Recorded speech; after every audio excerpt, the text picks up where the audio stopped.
Let's go to Joan, who's calling us from Coeur d'Alene. And Joan, do you have a question or comment? Yes, I do, Dr. Stan.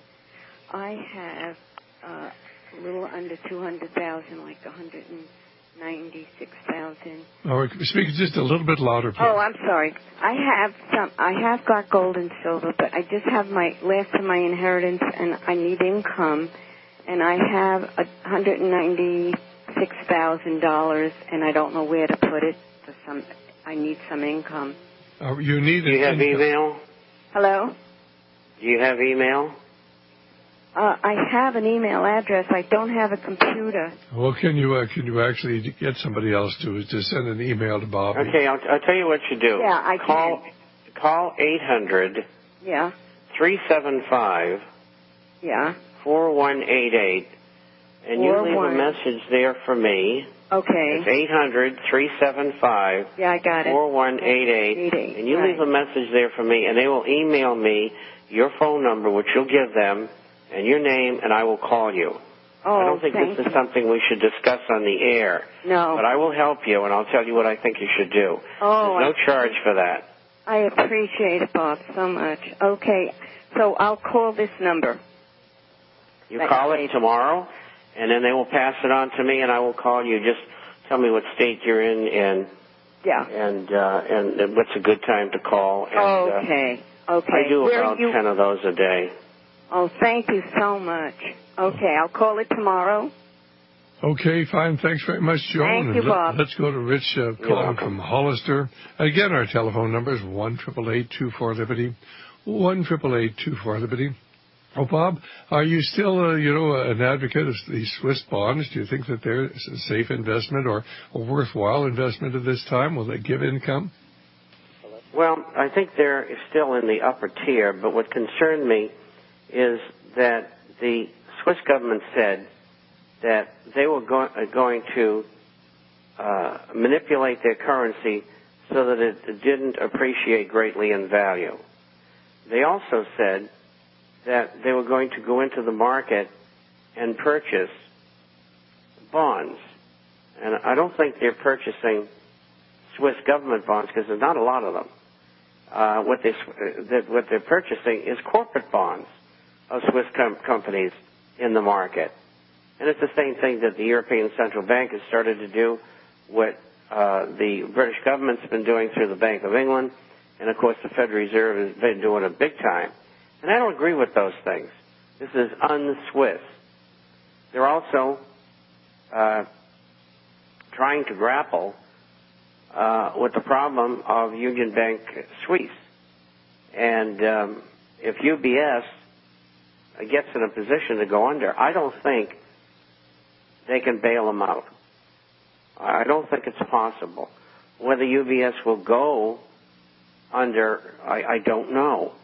I don't have the kind of information that I can tell you that it will or it won't. But there's talk about if they have problems that the government just can't bail them out. They're just too big. And so with those things in mind, I switched my feeling, and my number one candidate is Canadian government bonds.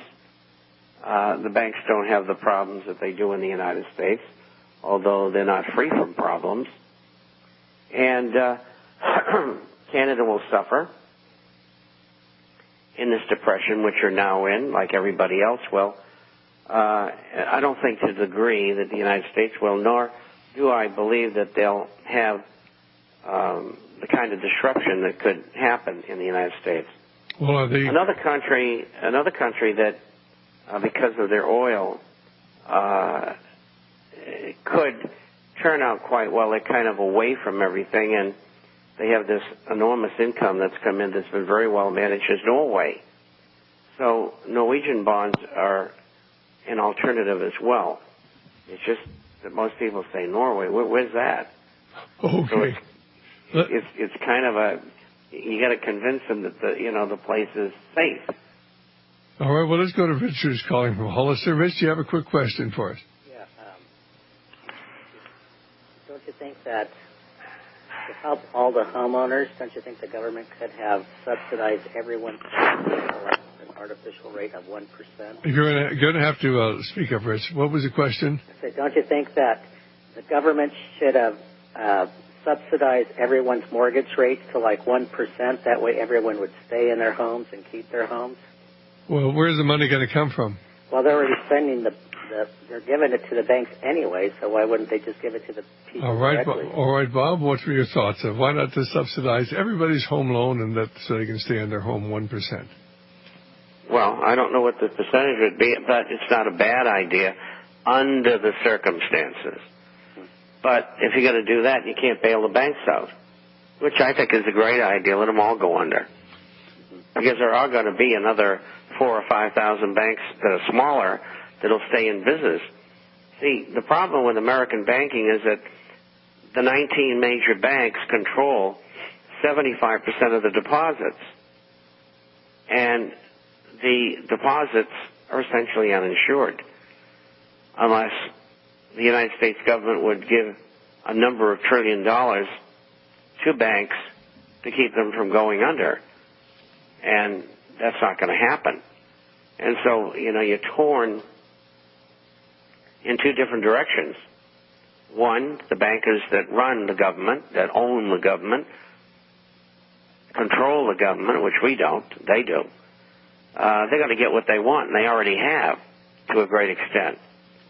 And as you said earlier, they really don't want the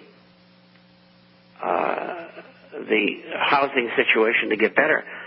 If they did, they would have done what the gentleman said, subsidize the homeowners. And I think that's so important for people to understand they really don't want a solution, Rich. And the other thing is, of course, that as Bob said, the banks own our government. I have a letter, it's in our syllabus. I found it among Colonel House's papers back at Yale University in 1980.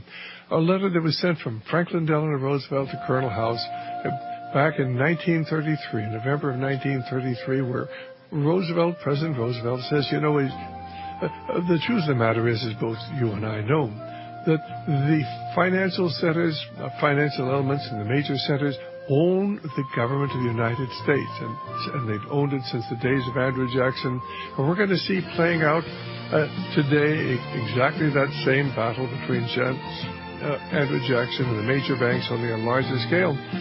Rich, it's still going on today. The trouble is the banks are in control, and we don't have an Andrew Jackson to lead us, and they are intent upon destroying this country and impoverishing our people. They're getting their money into things that are tangible, and most people are going to lose everything. Great idea. Thanks for calling.